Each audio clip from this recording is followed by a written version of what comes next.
Hi ಎಲ್ಲರೂ ಹೇಗಿದ್ದೀರಾ? ನೀವೆಲ್ಲರೂ ಚೆನ್ನಾಗಿದ್ದೀರಾ ಅಂತ ಅಂದ್ಕೊಳ್ತೀನಿ.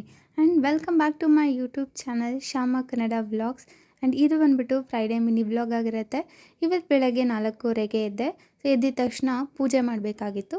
ಹಾಗಾಗಿ ಪೂಜೆ ಮಾಡಲಿಕ್ಕೆ ಹೂ ತರೋದೇ ಮರ್ತೋಗ್ಬಿಟ್ಟಿದ್ದೆ. ಆ್ಯಂಡ್ ಆ ಪೂಜೆ ಮಾಡಲಿಕ್ಕೆ ಹೂ ಕಂಪಲ್ಸರಿ ಬೇಕೇ ಬೇಕು, ಅದು ಫ್ರೈಡೇ ಕೂಡ ಅಲ್ವಾ.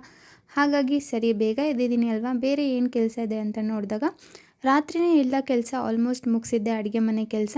ಆ್ಯಂಡ್ ಸ್ವಲ್ಪ ಈ ಬಟ್ಟೆ ಎಲ್ಲ ಮಡಚಿಟ್ಕೊಳ್ಳೋದಿತ್ತು. ಹಾಗಾಗಿ ದಿವಾನ್ ಕಟ್ಟಲಿರುವಂಥ ಬಟ್ಟೆಗಳನ್ನೆಲ್ಲ ಮಡಚಿಟ್ಟು ಕಸ ಹೊಡೆದು ನೆಲ ಒರೆಸಿ ಬಾಗಿಲಿಗೆ ನೀರು ಹಾಕಿ ರಂಗೋಲಿ ಹಾಕೋದಷ್ಟೊತ್ತಿಗೆ ಬೆಳಗ್ಗೆ 6 ಗಂಟೆ ಆಯಿತು.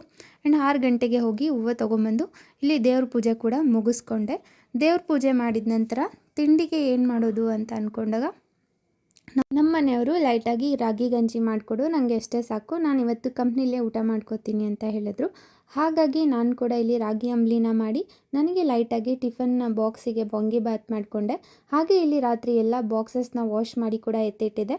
ಆ ಬಾಕ್ಸಸ್ಗೆಲ್ಲ ನನ್ನ ಖಾರದ ಪುಡಿ ಸಾಂಬಾರು ಪುಡಿ ಎಲ್ಲ ಸ್ಟೋರ್ ಮಾಡಿಕೊಂಡು ನಾನು ಕೂಡ ಪೂಜೆನ ಮುಗಿಸ್ಕೊಂಡು ಆಫೀಸ್ಗೆ ರೆಡಿಯಾಗಿ ಆಫೀಸ್ಗೆ ಹೋಗಬೇಕಾಗಿತ್ತು. ಆ್ಯಂಡ್ ಬೆಳಗ್ಗೆ ಅನ್ನೋದು ಎಷ್ಟು ಬ್ಯುಸಿಯಾಗಿರುತ್ತಲ್ವ ಬೆಂಗಳೂರು ಜನಗಳಿಗೆ. ಆ್ಯಂಡ್ ನೀವು ಯಾರು ಇದೇ ಥರ ಹೂನ ಮರ್ತೋಗಿರ್ತೀರ. ನಾಳೆ ಫ್ರೈಡೇ ಅಥವಾ ಮನೆ ದೇವ್ರ ವಾರ ಇದ್ದಾಗ ಏನೂ ಮಾಡೋಕ್ಕಾಗಲ್ಲ, ಸಮ್ಟೈಮ್ಸ್ ಮರ್ತೋಗ್ಬಿಟ್ಟಿರ್ತೀವಿ. ಐ ಹೋಪ್ ನಿಮ್ಗೆ ಈ ವಿಡಿಯೋ ಇಷ್ಟ ಆಗುತ್ತೆ ಅಂತ ಅಂದ್ಕೊಂಡಿದ್ದೀನಿ. Thank you.